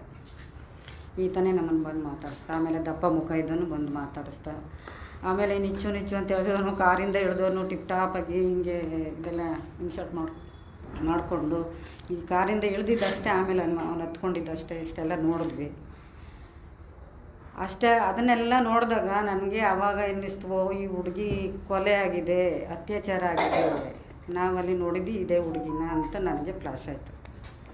ಆಗ ಏನು ಮಾಡೋದು ಇದು, ನಾವು ನೋಡಿದ್ದೀವಲ್ಲ, ಇವರು ಇಷ್ಟು ಜನನ ಬಂದು ಮಾತಾಡ್ಸಿದ್ರು ನಮ್ಮನ್ನು, ನಾವು ನೋಡಿದ್ದೀವಿ, ಎಲ್ಲೋಗಿ ಹೇಳಬೇಕು, ಏನು ಮಾಡಬೇಕು ಅಂತ ನನ್ನ ಮನಸ್ಸು ಭಾಳ ನೋವಾಯ್ತಿತ್ತು. ಆಮೇಲೆ ನಿದ್ರೆ ಬರ್ತಾ ಇರಲಿಲ್ಲ ನನಗೆ. ಅದನ್ನು ನಾನು ಯಾವತ್ತೂ ಮೊಬೈಲ್ ಜಾಸ್ತಿ ನೋಡದೇ ಇದ್ದಳು. ಆವಾಗ ಅದನ್ನು ನೋಡೋಕ್ಕೆ ಸ್ಟಾಪ್ ಮಾಡಿದೆ ದಿನನಿತ್ಯ. ಆಮೇಲೆ ಕಂಟಿನ್ಯೂ ಮಾಡಿದೆ ಇದನ್ನು ನೋಡಲಿಕ್ಕೆ. ತುಂಬಾ ಬೇಜಾರಾಯಿತು ನನಗೆ. ಯಾವ್ಯಾವ ರೀತಿ ಇವ್ರು ಮಾಡಿದ್ರಲ್ಲ ಅದನ್ನೆಲ್ಲ ನೆನೆಸ್ಕೊಂಡು ತುಂಬಾ ದುಃಖ ಆಯಿತು ನನಗೆ. ಏನು ಮಾಡೋದು ಅಂತ ಕಾಯ್ತಾಯಿದ್ದೆ. ಅಷ್ಟರಲ್ಲಿ ಸರ್ ಒಡನಾಡಿ ಇದರಿಂದ ಒಂದು ಆ್ಯಡ್ ಕೊಟ್ಟಿದ್ರು, ಯಾರಾದರೂ ಭಾಗವಹಿಸ್ಬೋದು ಅಂತ. ಹೌದು, ನಾನು ಅಲ್ಲಿ ಹೋಗಿ ಮಾತಾಡಬೇಕು ಅಂತ ಅಲ್ಲಿ ಹೋದೆ. ಆವಾಗ ನೀವೇನು ಮಾತಾಡಬೇಡಿ, ಏನು ವಿಷಯ ಹೇಳಿ ಅಂತ ಕೇಳಿದಾಗ ಇವ್ರ ಹತ್ರ ನಾನೆಲ್ಲ ಹೇಳ್ಕೊಂಡೆ. ಆಮೇಲೆ ಇದೆಲ್ಲ ಇಷ್ಟೆಲ್ಲ ನಡೀತಾ ಇದೆ, ನೀವು ಹೋಗಿ ಎಲ್ಲ ಕಡೆ ಪ್ರಚಾರ ಮಾಡ್ಕೊಳಕ್ಕೆ ಹೋದರೆ ನೀವು ಉಳಿಯಲ್ಲ, ಇಷ್ಟೆಲ್ಲ ಆಗಿದೆ, ನೀವು ಹೋಗಿ ನೋಡೋಣ ಮುಂದೆ ಏನಾಗುತ್ತೆ ಅಂತ ಇವ್ರು ನನ್ನನ್ನು ಕಳಿಸ್ಬಿಟ್ರು. ನನಗನ್ನಿಸ್ತು ಅವಾಗ ಇವ್ರಿಗೆ ಯಾರಿಗೂ ನನ್ನ ಮೇಲೆ ನಂಬಿಕೆ ಬಂದಿಲ್ಲ ಅಂತ ನನಗೊಂದು ಮೂಲೆಯಲ್ಲಿ ಅನ್ನಿಸ್ತು ಅವತ್ತು. ಆವಾಗ ಇರಲಿ ಬಿಡು ಅಂದರೆ ಇವತ್ತಿನ ಕಾಲ ಇದೇನೆ, ಸತ್ಯ ಯಾರು ಕಂಡ್ರೂ ಕಾಣಲ್ಲ ಅಂತ ಇರಬೇಕು, ಕಂಡಿಲ್ಲ ಅಂತ ಇರಬೇಕು. ಅಂಥ ಪರಿಸ್ಥಿತಿಲಿ ನಾನೊಬ್ಳು ಬಂದು ಹೇಳಿದಾಗ ಇವರು ಇದನ್ನು ಅಷ್ಟೊಂದು ಇದು ಮಾಡ್ತಾಯಿಲ್ಲ ಅಂದಾಗ ಏನು ಮಾಡೋಕ್ಕಾಗಲ್ಲ ಅಂತ ನಾನು ಬಂದೆ. ಆಮೇಲೆ ಬಂದ ಮೇಲೆ ನಮ್ಮ ಪಾಡಿಗೆ ನಾವು ಸುಮ್ಮನಿದ್ವಿ. ಅದು ಇತ್ತೀಚೆಗೆ ಇವಾಗ ಹಿಂಗೆಲ್ಲ ಆಗ್ತಾ ಇರಬೇಕಾದ್ರೆ SIT ರಚನೆ ಆಗಿದೆ, ಹಿಂಗೆಲ್ಲ ಮಾಡುವಾಗ ಭಯ ಏನೂ ಇರೋಲ್ವಲ್ಲ. ಇವಾಗ ಒಂದು ವೇಳೆ ಹಂಗೆ ಭಯ ಇದ್ದರೂ ಕೂಡ ಸತ್ಯನ ಮರೆಮಾಚೋದ್ರಲ್ಲಿ ಏನೂ ಅರ್ಥ ಇಲ್ಲ. ನಾವಾದರೂ ಎಷ್ಟು ದಿವಸ ಬದುಕಿರ್ತೇವೆ ಇಲ್ಲಿ. ಇಂಥ ಒಂದು ಘಟನೆಯನ್ನು ಬೆಳಕಿಗೆ ತರುವಾಗ ನಾವು ಅದರಿಂದ ನಮಗೊಂದು ಸಾವಾದರೂ ಅಥವಾ ಇನ್ನೊಂದಾದರೂ ಅದ್ರಲ್ಲಿ ಭಯ ಪಡುವಂಥದ್ದು ಏನೂ ಇಲ್ಲ. ಯಾಕಂದರೆ ನಮ್ಮ ಕರ್ತವ್ಯಗಳೆಲ್ಲ ಮುಗಿದಿದೆ. ಈಗ ಇನ್ನೂ ಭಯಪಡೋ ಅವಶ್ಯಕತೆ ಇಲ್ಲ. ಇಂಥದ್ದನ್ನು ನೋಡಿರೋರೇ ಇದೇ ಒಂದು ಕಾರಣದಿಂದ ಎಲ್ಲವೂ ಹೈಡಾಗ್ತಾ ಇರೋದು. ಯಾಕೆ ಹೇಳಿ, ಸತ್ಯ ಗೊತ್ತಿದ್ರೂ ದೊಡ್ಡ ವ್ಯಕ್ತಿಗಳೆಲ್ಲ ಇದನ್ನು ಮುಚ್ಚಾಕ್ತಾ ಇರೋ ಕಾರಣ ಇದೆ. ನಾವು ಮುಂದೆ ಹೋದರೆ ಏನಾಗುತ್ತೋ, ಇಲ್ಲ ನಮಗೇನು ಸಿಕ್ಕರೆ ಅದ್ರಲ್ಲಿ ನಾವು ಇನ್ನೂ ಚೆನ್ನಾಗಿ ಬದುಕ್ಬೋದು. ಈ ಒಂದು ಮೆಂಟಾಲಿಟಿ ಇಟ್ಕೊಂಡಿರುವಂಥ ಚೀಪ್ ಜನಗಳು ಇವಾಗ ಇರೋದ್ರಿಂದ ಇದು ಯಾವುದು ಬೆಳಕಿಗೆ ಬರ್ತಾಯಿಲ್ಲ. ಇದನ್ನು ನಾನು ಏನೋ ಸರ್ ಕರೆದ್ರು ಬಂದಿದ್ದರು, ನಾನು ಹೇಳ್ಕೊಂಡೆ. ಇಷ್ಟರಲ್ಲಿ ಏನೋ ಇದು ಸತ್ಯ ನಾನು ಹೇಳ್ತಾ ಇದ್ದೀನಿ. ಯಾಕಂದರೆ ನಾನು ಯಾವತ್ತೂ ಯಾರ ಮುಂದೆನೂ ಎಲ್ಲಿ ಹೋಗಿ ಯಾವುದ್ರಲ್ಲೂ ಭಾಗವಹಿಸಿಲ್ಲ. ಇದೊಂದು ಘಟನೆ ನೋಡಿದಾಗ, ಇದೆಲ್ಲ ಬೆಳಕಿಗೆ ಬಂದಾಗ ಇದನ್ನು ಸುಮ್ಮನೆ ಬಿಡಬಾರ್ದು, ಇದನ್ನು ಹೇಳಬೇಕು ಅಂತ ನನ್ನ ಮನಸ್ಸು ತುಂಬಾ ಅಡಿಕ್ಟ್ ಆಗಿಬಿಟ್ಟಿದೆ, ಸೇರ್ಕೊಂಬಿಟ್ಟಿದೆ ಅದರೊಳಗೆ. ಇದನ್ನು ಮಾಡಬೇಕು ಅಂತ, ಇದನ್ನು ಹೇಳಬೇಕು ಅಂತ. ಅದರಿಂದ ಮತ್ತು ನನಗೆ ಇದರಿಂದ ಯಾವ ಲಾಭವೂ ಇಲ್ಲ. ಮತ್ತು ಇನ್ನೊಂದು ನೀವು ಯಾರು ನನಗೆ ಗೊತ್ತಿಲ್ಲ, ಸರ್ರು ಗೊತ್ತಿಲ್ಲ, ಇವರು ಗೊತ್ತಿಲ್ಲ, ಯಾರೂ ಗೊತ್ತಿಲ್ಲ. ನಾನು ತಿಳುವಳಿಕೆ ಇಲ್ದವಳು ಅಲ್ಲ. ಜೊತೆಗೆ ಇಂಥ ಘಟನೆಗಳ ಬಗ್ಗೆ ಹೋದರೆ ಏನಾಗುತ್ತೆ, ಹೆಂಗಾಗ್ಬೋದು ಅನ್ನೋದು ಗೊತ್ತಿರುತ್ತೆ ನನಗೆ. ಆದರೂ ಸಹ ಇಂಥವೆಲ್ಲ ಹಿಂಗೆ ಆಗ್ತಾ ಇರೋದಕ್ಕೇ ನಮ್ಮ ಹೆಣ್ಣುಮಕ್ಳಿಗೆ ಉಳಿಗಾಲ ಇಲ್ಲ. ಮುಂದಿನ ಪೀಳಿಗೆಗಾದರೂ ಇಂಥ ಘಟನೆಗಳು ನಡೀಬಾರ್ದಲ್ಲ. ಅದಕ್ಕೆ ಇದೊಂದು ಎಲ್ಲ ಈ ಒಂದು ವಿಚಾರನ ಎಲ್ಲರ ಮುಂದೆ ಬಹಿರಂಗವಾಗಿ ಇದನ್ನು ಬಿಚ್ಚಬೇಕು ಅನ್ನೋ ಒಂದು ಮನಸ್ಸಿದೆ ನನಗೆ. ದಯವಿಟ್ಟು ತಾವೆಲ್ಲರೂ ಇದೆಲ್ಲ ಸಹಕರಿಸಿ ಇದನ್ನು ಒಂದು ಬೆಳಕಿಗೆ ತರೋಕ್ಕೆ ಆಸ್ಪದ ಮಾಡಿಕೊಡ್ಬೇಕು ಅಂತ ತಮ್ಮಲ್ಲೆಲ್ಲ ಕಳಕಳಿಯಿಂದ ಕೇಳ್ಕೊತೀನಿ. ನಮಸ್ಕಾರ. SIT ಮುಂದೆ ಆಮೇಲೆ ಸರ್ ಬಂದಿದ್ದಾಗ SIT ಅವ್ರಿಗೆ ಕಾಲ್ ಮಾಡಿಕೊಟ್ರು. ನಾನು ಇದೇ ವಿಚಾರನ ಅವ್ರ ಹತ್ರ ಹೇಳಿದೆ. ಅಲ್ಲಿ ನಡೆದಿರೋ ಘಟನೆ ಏನಿದೆ ಇವಾಗ ಹೇಳಿದ್ನಲ್ಲ ತಮ್ಮ ಮುಂದೆ ಇವಾಗ ಇಷ್ಟೋ ತನಕ ಮಂಡಿಸಿದ್ನಲ್ಲ, ಆ ವಿಚಾರವನ್ನು ಅವ್ರ ಹತ್ರ ಎಳೆಯಾಗಿ ಬಿಚ್ಚಿ ಇಡಬೇಕಾದ್ರೆ ಅದ್ರಲ್ಲಿ ಒಂದಿತ್ತು ಅಕ್ಟೋಬರ್ ಅಂತ ಹೇಳೋಕೆ ಹೋಗಿ ಮಂತು ಒಂದು ಮಿಸ್ ಇದಾಗಿ ತಿಂಗಳು ಬದಲಾವಣೆ ಆಗ್ಬಿಟ್ಟಿದೆ. ಅಲ್ಲಿ ನಾನು ಅಕ್ಟೋಬರಲ್ಲಿ ಹೋಗಿದ್ದು, ಅದು 9/10 ಹೇಳೋಕೆ ಹೋಗಿ 9 ಏನು ಹೇಳಿದೆ. ನಾವು 9ನೇ ತಾರೀಕಲ್ಲಿ ಅಲ್ಲಿ ಇದ್ದಿದ್ದು, ಬಟ್ ತಿಂಗಳು 9 ಹೇಳ್ಬಿಟ್ಟಿದ್ದೀನಿ. ಇದೊಂದೇ ಇದ್ದಿದ್ದು. ಇಲ್ಲ ಬೇರೆ ವಿಚಾರ ಎಲ್ಲ ಸಂಕ್ಷಿಪ್ತವಾಗಿ ಅವ್ರ ಹತ್ರ ಮುಂದೆ ಇಟ್ಟಿದ್ದೀನಿ. ಇದನ್ನು ಅವರು ಯಾವ ರೀತಿ ಅಕ್ಸೆಪ್ಟ್ ಮಾಡ್ಕೋತಾರೆ ಅಂತ ಗೊತ್ತಿಲ್ಲ, ಬಟ್ ಅದನ್ನು ಅಕ್ಸೆಪ್ಟ್ ಮಾಡ್ಕೊಳ್ಳೇಬೇಕು. ನಾನು ಎಲ್ಲಿ ಬೇಕಾದರೂ ಬಂದು ಸತ್ಯ ಹೇಳ್ತೀನಿ. ನಾನು ಇದನ್ನು ಇದನ್ನು ಮುಚ್ಚಿಡೋಕ್ಕೂ ಅಂತ ಯಾರಿಗೂ ಎದುರುಕೊಂಡಲ್ಲ, ಅಥವಾ ಅದನ್ನು ನನ್ನ ಮನಸ್ಸಿಗೆ ದ್ರೋಹ ಮಾಡಿ ನಾನು ಇಟ್ಕೊಳ್ಳೋಕ್ಕೂ ಆಗಲ್ಲ. ಅಥವಾ ಇಂಥ ವಿಚಾರಗಳೆಲ್ಲ ನಾನು ಎಲ್ಲೂ ಭಾಗಿಯಾಗಿಲ್ಲ. ಯಾವ ವಿಚಾರನೂ ನಾನು ಇಂಥದ್ದು ಇಷ್ಟರ ಮಟ್ಟಿಗೆ ನಾನು ಗಣನೆಗೆ ತಗೊಂಡಿದ್ದೂ ಇಲ್ಲ. ಇದರಲ್ಲಿ ಭಾಳ ಇದಿದೆ ಇದರೊಳಗಡೆ, ಆಳವಾಗಿ ಅಳೆದಷ್ಟು ಅದರೊಳಗಿಂದ ಈಚೆಗೆ ತೆಗೆಯುವಷ್ಟು ಸತ್ಯಾಂಶ ಅಡಗಿದೆ. ಅದನ್ನು ನಮ್ಮಂಥವ್ರು ನಿಮ್ಮಂಥವ್ರು ಎಲ್ಲರೂ, ನಾನು ಮುಖ್ಯವಾಗಿ ಯಾವಾಗಲೂ ಹೇಳೋದೇನೆಂದರೆ, ಏನಾದರೂ ಒಂದು ವಿಚಾರ ಬಂದಾಗ ಇಂಥ ವಿಚಾರಗಳಲ್ಲಿ ಹೆಂಗಸರು ಎದ್ದು ನಿಲ್ಲಿ, ಹೆಣ್ಮಕ್ಳು ಬನ್ನಿ, ಮುಂದೆ ಬನ್ನಿ ಅಂತ ಹೇಳ್ತಿರ್ತೀನಿ. ಇದಕ್ಕೆಲ್ಲರೂ ಕರೆ ಕೊಟ್ಟರೆ ಹೆಣ್ಮಕ್ಳು ಮುಂದೆ ಅಲ್ಲ, ಎಲ್ಲರೂ ನಿಂತ್ಕೊಳ್ಳೋಕ್ಕಾಗದೇ ಇರೋ ಸಾಧ್ಯ ಆದರೆ ನಮ್ಮಂಥವ್ರು ನಿಂತ್ಕೊಂಡ್ರೆ ಒಂದು ಪ್ರಗತಿ ಅತ್ತ ಸಾಗ್ಬೋದು ನಾವು ಅನ್ನೋ ಒಂದು ನಿಟ್ಟಿನಲ್ಲಿ ನಾನು ಎಲ್ಲ ಹೆಂಗಸರುಗಳು ಸೇರಿಕೊಂಡು ಇದನ್ನು ಮುಂದೆ ತರಬೇಕು, ಇಂಥ ವಿಚಾರಗಳನ್ನು ಮುಂದಿಡಬೇಕು ಅಂತ ನಾನು ಕೇಳ್ತೀನಿ. ಇದು ತಪ್ಪಿದರೆ ಕ್ಷಮಿಸಿ ನನ್ನನ್ನು. ಆದರೂ ಅನ್ಯತಾ ಯಾರೂ ಏನೂ ತಿಳ್ಕೊಬಾರ್ದು. ನಾನು ಸತ್ಯ ಹೇಳ್ತಾ ಇದ್ದೇನೆ. ನನಗಿಲ್ಲಿ ಯಾರೂ ಗೊತ್ತಿಲ್ಲ, ಯಾರ ಪರಿಚಯವೂ ಇಲ್ಲ, ಅಥವಾ ಅಲ್ಲಿ ಸೌಜನ್ಯ ಕಡೆಯವರು ನನಗೆ ಯಾರೂ ಗೊತ್ತಿಲ್ಲ. ಆ ಏರಿಯಾದು ಅದು ಹೊಸ ನೋಡಿ, ನಮ್ಮದು ನೇಟಿವ್ ಬಂದು ಮೂಡ್ಸೀಮೆ, ಎಡಮಾರ್ನಹಳ್ಳಿ, ಕನಕಪುರ ತಾಲೂಕು. ಅಲ್ಲಿಂದ ಬಂದು ಕಾರ್ಯನಿಮಿತ್ತ ಇಲ್ಲಿ ಮಂಡ್ಯದಲ್ಲಿ ನಾವು ನೆಲೆಯಾಗಿದ್ದೇವೆ. ಆದರೆ ನೆಲೆಯಾಗಿದ್ದರೂ ಕೂಡ ನಾವು ಯಾರು ರಾಜಕೀಯ ಪಕ್ಷದವ್ರ ಜೊತೆನೂ ಇಲ್ಲ, ಅಥವಾ ಇನ್ನೊಂದು ಹಣಸ್ಥರೋ ಅಥವಾ ಇನ್ನೊಬ್ಬರು ನಮ್ಗೆ ಸಪೋರ್ಟಿವ ಇಂಥವ್ರು ಯಾರೂ ನಮ್ಮ ಸಂಪರ್ಕ ಇಲ್ಲ. ನಾವಾಯಿತು, ನಮ್ಮ ಕೆಲಸ ಆಯಿತು, ನಮ್ಮದೇನಿದೆ ಅಷ್ಟೇ ನಾವು ನೋಡ್ಕೊಂಡಿರೋದು. ಬಟ್ ಇಲ್ಲಿ ಈ ಥರ ಒಂದು ದೈವ ಸನ್ನಿಧಿಗೆ ಅಂತ ಹೋಗ್ಬೇಕಾದ್ರೆ ಇಷ್ಟೆಲ್ಲ ಆಗಿರ್ಬೇಕಾದ್ರೆ, ಅದು ಇಷ್ಟು ವರ್ಷದ ಮೇಲೆ ನನಗೆ 12 ವರ್ಷದ ಮೇಲೆ ನನಗೆ ಅದೆಲ್ಲ ಮರುಕಳಿಸಿ ಬಂದಾಗ, ಅದು ನನಗೆ ನನ್ನ ಮನಸ್ಸು ನಾಟ್ಕೊಂಡಾಗ ನನಗೆ ಇದನ್ನು ಬಹಿರಂಗಪಡಿಸ್ಬೇಕು ಅಂತ ನನ್ನ ಮನಸ್ಸಲ್ಲಿ ಬಂದಿದ್ದೆ. ಅದರಿಂದ ನಾನು ಮುಕ್ತವಾಗಿ ತಮ್ಮ ಹತ್ರ ಎಲ್ಲ ಮಾತಾಡಿದ್ದೀನಿ. ದಯಮಾಡಿ ಇದನ್ನೆಲ್ಲ ನೋಡಿ, ಇದು ಸತ್ಯವಾಗಿದೆ, ಇದ್ರ ಬಗ್ಗೆ ಒಂಚೂರು ಎಲ್ಲರೂ ಕಾಳಜಿ ವಹಿಸ್ಬೇಕು ಅಂತ ಕೇಳ್ಕೊತೀನಿ. ಮೇಡಮ್, ವಿಕಲ ಮತ್ತು ವ್ಯಕ್ತಿಗಳು ಅಪೋಸಿಟ್ ಅಂತ ವ್ಯಕ್ತಿಗಳನ್ನ ಐಡೆಂಟಿಫೈ ಮಾಡ್ತೀರಾ? ಮಾಡ್ತೀನಿ ಸರ್. ಅದೇ ಇವಾಗ ಸ್ವಲ್ಪ ಏಜ್ ಆಗಿರುತ್ತೆ, ಬಟ್ ಅವರು ಅವನು ಬಂದು ಮುಖಚರ್ಯಗಳನ್ನು ಈಗಾಗಲೇ ಅವರು ಮಾಧ್ಯಮಗಳಲ್ಲಿ ಅದೆಲ್ಲ ನಡೆಯುವಾಗ ಮಾತಾಡಿರ್ತಕ್ಕಂಥದ್ದು ನೋಡಿರಿ ಅಂತ ಹೇಳ್ತಾರೆ. ಅದು ಸರ್ ಒಂದೇ ಸಾರಿ ನೋಡಿರೋದು ಅವ್ರನ್ನ ನಾನು. ಅದು ಇವಾಗ ಅವ್ರು ನೋಡಿರೋದು ಅಂದರೆ ಅವಾಗಿಂದಕ್ಕೂ ಇವಾಗಿಂದಕ್ಕೂ ಭಾಳ ಇದು ವ್ಯತ್ಯಾಸ ಇದೆ. ಇಲ್ಲ, ಭಾಷೆ ಒಂದೇ ಇದೆ, ಭಾಷೆ ವಾಯ್ಸು ಕರೆಕ್ಟಾಗಿದೆ. ಅದು ಸರಿ ಬಿಡಿ, ಬಿಕ್ಲ ಅಂದಮೇಲೆ ಗೊತ್ತಾಗ್ತದೆ ನಿಮಗೆ. ಅದನ್ನ SIT ಅಧಿಕಾರಿಗಳಿಗೆ ಹೇಳಿದ್ದೀರಾ ಮೇಡಮ್? ಹಾಂ, ಹೌದು ಸರ್, ಹೇಳಿದ್ದೀನಿ. ಈ ಥರ ಬಿಕ್ಕಲ್ಸ್ತಿದ್ದಂಥ ಮನುಷ್ಯನ ಐಡೆಂಟಿಫೈ ಮಾಡ್ತೀನಿ, ಹೇಳಿದ್ದೀನಿ. ಮಾತಾಡ್ತಿದ್ದನ್ನ ನಾನು ಕಂಡಿದ್ದೀನಿ. ಹೇಳಿದ್ದೀನಿ ಸರ್. ಅದು ಯಾಕೆಂದ್ರೆ ಅದು ಪ್ರಮುಖ ಸಾಕ್ಷಿ ಆಗುತ್ತೆ. ಹಾಂ, ಅವರು ಅದೇ ಹೇಳಿದ್ರು. SIT ಮೇಡಮ್ ಮಾತಾಡಿದ್ದು, ಅವರು ಅದೇ ಹೇಳಿದ್ರು. ಮೇಡಮ್, ಅದೇ ಅಜ್ಜಿ ಇದ್ದಾರೆ? ಇಲ್ಲ ಸರ್, ಅವ್ರು ಎಕ್ಸ್ಪೈರ್ಡ್ ಆದರು. ಒಂದು ಫೋಟೋ ಇದೆ ಅವ್ರ. ನಿಮ್ಮ ಧೈರ್ಯಕ್ಕೆ ನಿಜಕ್ಕೂ ನಾವು ಮೆಚ್ಚಬೇಕು.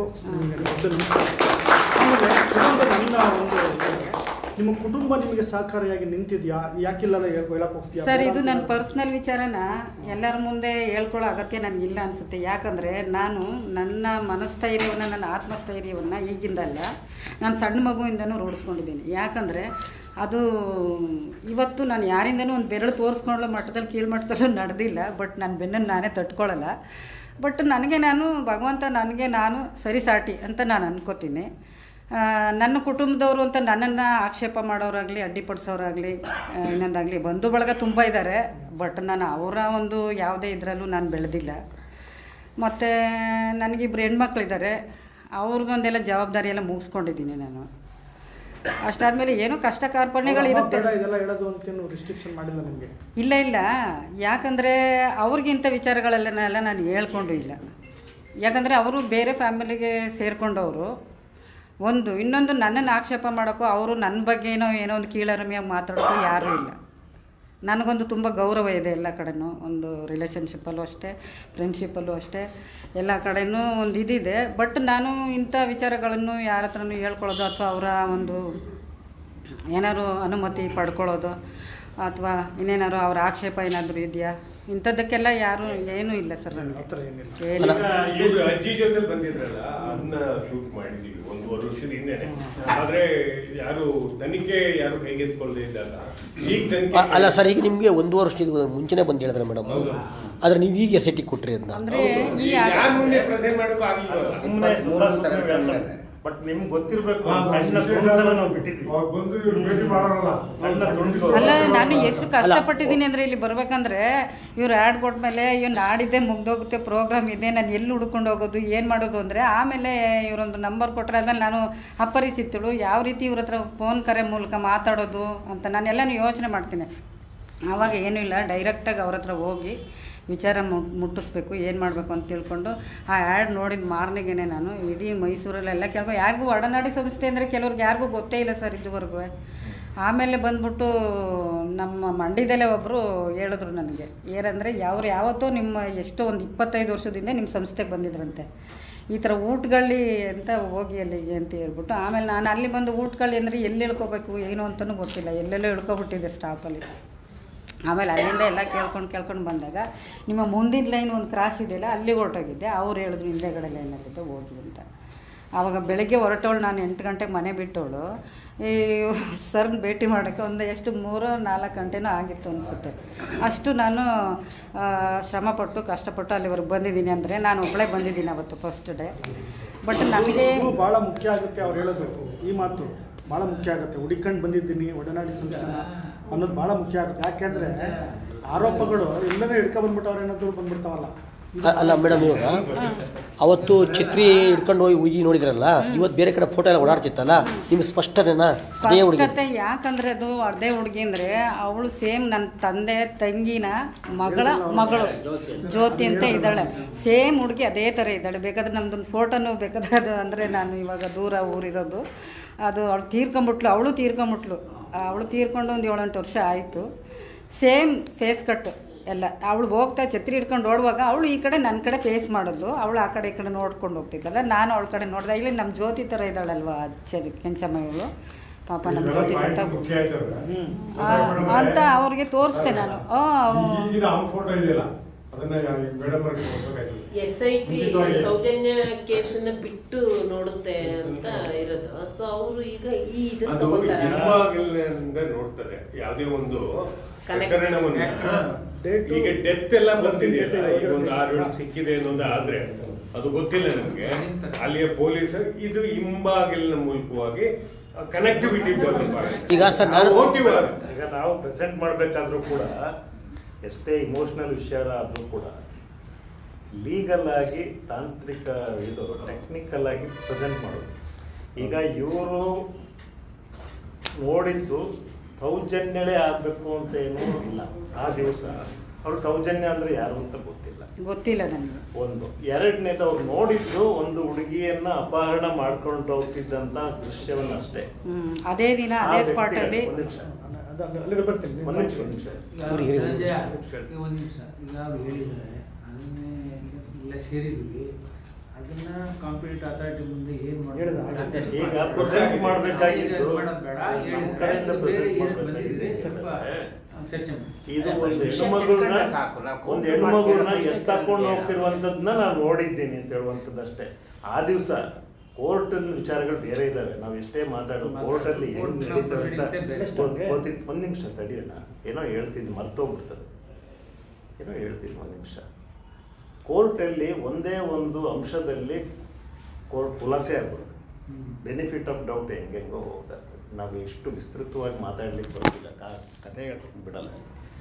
ಎರಡನೇದು, ಆ ದಿವಸ ಅವಳನ್ನೇ ಮಾತ್ರ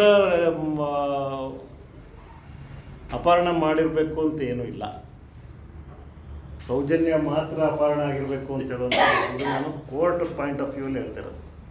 ಆ ದಿವಸ ಬೇರೆ ಯಾರಾದ್ರೂ ಕೂಡ ಆಗಿರ್ಬೋದು. ಸೌಜನ್ಯಗಳನ್ನ ಎತ್ತಾಕೊಂಡು ಹೋಗೋಕ್ಕಿಂತ ಮೊದಲು ಇನ್ನೊಬ್ಳು ಯಾರೋ XYZನೇ ಎತ್ತಾಕೊಂಡು ಯಾಕೆ ಹೋಗಿರಬಾರ್ದು ಅಂತಲೂ ಕೂಡ ಬರ್ತದೆ. ಇವ್ರು ಹೇಳಬೇಕಾಗಿದ್ದೇನು, ಒಂದು ಹೆಣ್ಣುಮಗಳನ್ನ ಎತ್ತಾಕೊಂಡು ಹೋಗಿದ್ದನ್ನ ನಾನು ನೋಡಿದ್ದೀನಿ. ಸೌಜನ್ಯಳೋ ಮತ್ತೊಬ್ಬಳು ಗೊತ್ತಿಲ್ಲ, ನಾನು ನೋಡಿದ್ದೀನಿ. ಯಾಕೆಂತಂದರೆ ಈಗಿರೋದು ಅವ್ರಿಗೆ ಇರುವಂಥ ಪ್ರಾವಿಷನ್ ಏನಂತಂದರೆ, ಯಾರಾದರೂ ಈ ಥರದನ್ನ ನೋಡಿದವರು ಇದ್ದರೆ ಬಂದು ಹೇಳಿ ಅಂತ ಅವ್ರು ಕರೆ ಕೊಟ್ಟಿರೋದ್ರಿಂದ ನಾನು ಈ ಥರದ ಒಂದು ಕಾರಣದಿಂದ ಅಲ್ಲಿ ಹೋಗಿದ್ದೀನಿ, ಇಂಥದ್ದನ್ನು ನಾನು ನೋಡಿದ್ದೀನಿ, ಮತ್ತು ನಿಮ್ಮ ವೈಜ್ಞಾನಿಕ ತನಿಖೆಗಳು ಯಾವುದಿದ್ದಾವೆ ಅವುಗಳಿಗೆ ನಾನು ಬದಲಾಗಿದ್ದೀನಿ. ಈ ಕತೆ ಹೇಳೋಕ್ಕಾಗಲ್ಲ ಇಲ್ಲಿ. ನೀನು ಹೇಳ್ದಂಗೆ ಡೌಟ್ ಮಾಡಿಬಿಡ್ತಾರೆ ಅಂತ ಹೇಳಕ್ಕೆ ಬರೋಕ್ಕಿಲ್ಲ. ಯಾಕೆಂತಂದರೆ narco analysis test, brain mapping ಇಂಥದಕ್ಕೆಲ್ಲ ಹಾಕ್ಬೇಕಾಗ್ತದೆ. ಅಲ್ಲೇನೋ ಸುಳ್ಳು ಹೇಳ್ತಿದ್ದಾನೆ ಅಥವಾ ಇನ್ಯಾರೋ ಸ್ಟ್ಯಾನ್ಲಿ ಪರ್ಸು ಹೇಳ್ಕೊಟ್ಟವ್ರೆ ಅಂತಂದರೆ ಅವು ನಮ್ಮನ್ನ ಬಂದು ಸಿಕ್ಕಿಸ್ತವೆ. ಸೊ ಹಂಗಾಗಿ ಇವೆಲ್ಲ ನಡೆಯಲ್ಲ. ಅವ್ರು ಏನು ಹೇಳ್ತಿದ್ದಾರೆ ಅದಕ್ಕೆ ಅವ್ರು ಬದ್ಧವಾಗಿರ್ತಾರೆ ಅಂತ ಹೇಳುವಂಥದ್ದು ಅಲ್ಲಿ ಟೆಸ್ಟ್ಗಳಲ್ಲೇ ಗೊತ್ತಾಗ್ತದೆ.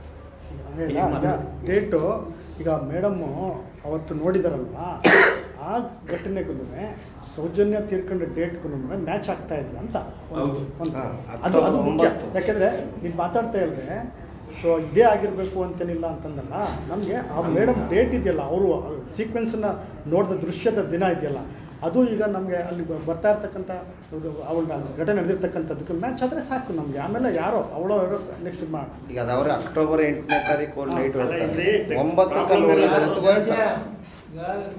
ಆಮೇಲೆ ಅದು ಎಲ್ಲ ನೆಕ್ಸ್ಟ್ ಆಲ್ರೆಡಿ ಮಾಹಿತಿ ಕೊಟ್ಟಿದ್ದಾರೆ. ನೆಕ್ಸ್ಟ್ ಏನು ಮಾಡಬೇಕು ಈಗ ನೆಕ್ಸ್ಟ್ ನಾವೇನು ಒಂದು ನಿಮಿಷ. ಒಂದು ಸಿಂಬಲ್ ಸತ್ಯ ಸತ್ಯನೇ, ಯಾರು ಕಟ್ಕತಿಲ್ಲ ಅಷ್ಟು ಸುಲಭವಾಗಿ ಹೇಳಕ್ಕಾಗಲ್ಲ. ನಮಸ್ಕಾರ. ಇಷ್ಟೊತ್ತು ಕೇಳಿಸ್ಕೊಂಡ್ರಲ್ಲ, ಆ ಅಮ್ಮನ ಧ್ವನಿಯಲ್ಲಿ ಏನಾದರೂ ವ್ಯತ್ಯಾಸ ಇದೆಯಾ? ಯಾರನ್ನು ಹೇಳ್ಕೊಟ್ರ ಅನಿಸುತ್ತಾ ನಿಮಗೆಲ್ಲ? ಶ್ರದ್ಧಾ ಕೇಂದ್ರಕ್ಕೆ ಧಕ್ಕೆ ಹೆಂಗ್ರಿ ಧಕ್ಕೆ ಬರುತ್ತೆ? ಹೆಂಗೆ ಬರುತ್ತೆ ಹೇಳ್ರಿ ಧಕ್ಕೆ? ಗರ್ಭಗುಡಿಯಲ್ಲೇ ಪೂಜಾರಿ ಅತ್ಯಾಚಾರ ಮಾಡಿದ್ದಾನೆ ಅಂತಾರಲ್ಲ, ಒಳಗಾಕಿಲ್ವಾ? ಏನು ದೇವಸ್ಥಾನಕ್ಕೆ ಧಕ್ಕೆ ಆಯಿತಾ? ಕೇಸ್ ಹಿಸ್ಟ್ರಿ ತೆಗೆದು ನೋಡ್ರಿ, ಮಸ್ತ್ ಆಗಿದ್ದಾವೆ ನಮ್ಮ ದೇಶದಲ್ಲಿ, ನಮ್ಮ ಕರ್ನಾಟಕ ರಾಜ್ಯದಲ್ಲಿ ಮಸ್ತ್ ಆಗಿದ್ದಾವೆ. ಅಂಥಕ್ಕೆಲ್ಲ ಶಿಕ್ಷೆ ಆಗಿಲ್ವಾ? ಶ್ರದ್ಧಾ ಕೇಂದ್ರಕ್ಕೆ ಏನಾದ್ರು ಧಕ್ಕೆ ಆಗಿದೆಯಾ? ಆ ದೇವಸ್ಥಾನಕ್ಕೆ ನಮ್ಮ ದೇವಸ್ಥಾನಕ್ಕೆ ಅಪಪವಿತ್ರ ಆಗುತ್ತಂತೇಳಿ ಆ ಪೂಜೆನ ಬಿಟ್ಬಿಡ್ಬೇಕಾ ಹೇಳಿ? ಮುಜರಾಯಿ ಇಲಾಖೆ ಕರ್ತವ್ಯ ಏನು? ಇದ್ರ ಬಗ್ಗೆ ಧ್ವನಿ ಎತ್ತಿ ಮೊದಲು. ಕರ್ನಾಟಕ ಜನತೆ ಪ್ರತಿಯೊಬ್ಬರು ಪ್ರಶ್ನೆ ಮಾಡಿ, ದತ್ತ ಇಲಾಖೆಯ ಕಾನೂನೇನು? ಎಷ್ಟಿದ್ರೆ ಅದಕ್ಕೆ ದೇವಸ್ಥಾನವನ್ನು ದತ್ತ ಇಲಾಖೆ ಸೇರಿಸ್ಕೋಬೇಕು? ಈ ದೇವಸ್ಥಾನಕ್ಕೆ ಏನಾದರೂ ಸ್ಪೆಷಲ್ ಇದೆಯಾ? ನಮ್ಮ ಹಿಂದೂಗಳ ದೇವಾಲಯ ಅಲ್ಲವೇ? ಆ ದೇವಸ್ಥಾನದ ಹೆಸರಿಗೆ ಒಂದು ದಮ್ಮಡಿ ಕಾಸು ಇದೆಯಾ? ಒಂದು ದಮ್ಮಡಿ, ₹1 ಆಸ್ತಿ ಏನಾದರೂ ಇದೆಯಾ? ಆ ಜಾಗ ಏನಾದರೂ ಇದೆಯಾ? ಇದು ನಿಮಗೇನಾದರೂ ಗೊತ್ತಿದೆ? ತಲೆಯಲ್ಲಿ ಬುಡೆಯಲ್ಲಿ ಓಡ್ತಿದೆಯೇ ಇಲ್ವಾ ನಿಮಗೆ? ಅಲ್ಲಿಂದ ದುಡ್ಡು ಬರ್ತಾವಲ್ಲ, ಸುಮ್ಮನೆ ಹಂಚ್ಕೊಂಡು ತಿಂತಿದ್ರಲ್ಲ, ಏನಂಬರ್ಥ ಇದು? ದುಡ್ಡು ಬಂದಿದ್ದಾವ ಬಂದಿಲ್ವಾ? ನಮಗೆ ಊಹೆ ಇದೆ ದುಡ್ಡು ತೊಗೊಳ್ತಾ ಇದ್ದೀರಾ ನೀವು ಅಂತೇಳಿ. ಅದಕ್ಕೆ ಅವ್ರನ್ನ ಪ್ರಶ್ನೆ ಮಾಡ್ತಾ ಇಲ್ಲ ನೀವು. ನಿಮಗೆ ವೋಟ್ ಹಾಕಿದ್ದು ನಾವು, ಪ್ರಶ್ನೆ ಮಾಡಬೇಕಾಗಿದ್ದು ನೀವು. ದುಡ್ಡು ಎಣಿಸ್ಕೊಂಡಿದ್ದೀರಾ? ಡೌಟ್ ಇದೆ ಸ್ವಾಮಿ ನಮಗೆ, ಡೌಟ್ ಕ್ಲಿಯರ್ ಮಾಡಿ. ದತ್ತ ಇಲಾಖೆ ಯಾಕೆ ಸೇರಿಸಬಾರ್ದು? ಸರಿ, ಸೇರ್ಸಕ್ಕಂತೂ ಬೇಡ. ಅಟ್ಲೀಸ್ಟು ಮಂಜುನಾಥ ಹೆಸರಲ್ಲಿ ಒಂದು ಗೇಣು ಆಸ್ತಿ ಏನಾದರೂ ಮಾಡಿದಾರಾ? ಒಂದು ನಯ ಪಾಯಸ ದುಡ್ಡಾದರೂ ಇದೆಯಾ ಮಂಜುನಾಥ ಸ್ವಾಮಿ ಹೆಸರಲ್ಲಿ? ಬಂದಿರತಕ್ಕಂಥ ದುಡ್ಡು ತಗೊಂಬೋದೆ, ಬಂಗಾರ ತಗೊಂಬೋದೆ, ಅಲ್ಲಿ ಆಸ್ತಿನ ತಗೊಂಬೋದೆ, ಎಲ್ಲ ತಗೊಳ್ಳದೆ ಕೊಡೋದು ಏನೂ ಇಲ್ಲ. ಮಂಜುನಾಥ ಸ್ವಾಮಿ ಹಿಂದೂ ದೇವರು ತಾನೆ. ಮಂಜುನಾಥ ಸ್ವಾಮಿ ಜಾಗವನ್ನು ಮಂಜುನಾಥ ಸ್ವಾಮಿ ಹೆಸರಿಗೆ ಮಾಡಿಸ್ಬಿಡಿ. ನಿಮಗೆ ತಾಕತ್ತಿದ್ದರೆ ಪ್ರಶ್ನೆ ಮಾಡಿ ಸದನದಲ್ಲಿ. ಅದನ್ನ ಬಿಟ್ಬಿಟ್ಟು ಯಾಕೆ ಸೌಜನ್ಯ ಕೇಸ್ನ ಮುಚ್ಚಕ್ಕೆ ನೋಡ್ತಾ ಇದ್ದೀರಲ್ಲ ಬರೇ? ಆ ಧರ್ಮಸ್ಥಳದಲ್ಲಿ ಆಗಿರ್ತಕ್ಕಂಥ ಅದೆಷ್ಟಿದಾವೆ ಅಷ್ಟು, ಎಷ್ಟಾಗಿದ್ದಾವಪ್ಪ? 1 ಆಗಿರಲಿ, 2 ಆಗಿರಲಿ, 100 ಆಗಿರಲಿ, ಎಷ್ಟೇ ಆಗಿದೆ ಅಷ್ಟೊಂದು ತನಿಖೆ ಮಾಡಿ ಸತ್ಯಾಂಶ ಹೊರಗೆ ಬರಲಿ. ಯಾಕೆ ಅರ್ಥ ಆಗ್ತಾಯಿಲ್ಲ ನಿಮಗೆಲ್ಲ? ಯಾರೋ ಒಬ್ಬ ವ್ಯಕ್ತಿಯ ರಕ್ಷಣೆಗೆ ಯಾಕೆ ಹೋಗ್ತಾ ಇದ್ದೀರಾ? ಜ್ವಾಲಾಮುಖಿ ನ್ಯೂಸ್ ವೀಕ್ಷಕರಿಗೆ ಹೃತ್ಪೂರ್ವಕವಾದ ವಂದನೆಗಳು. ಈ ವಿಡಿಯೋನ ಇಲ್ಲಿ ಮುಗಿಸ್ತಾ ಇದ್ದೀನಿ. ನೆಕ್ಸ್ಟ್ ವಿಡಿಯೋದಲ್ಲಿ ಸಿಗ್ತೀನಿ. Thank you.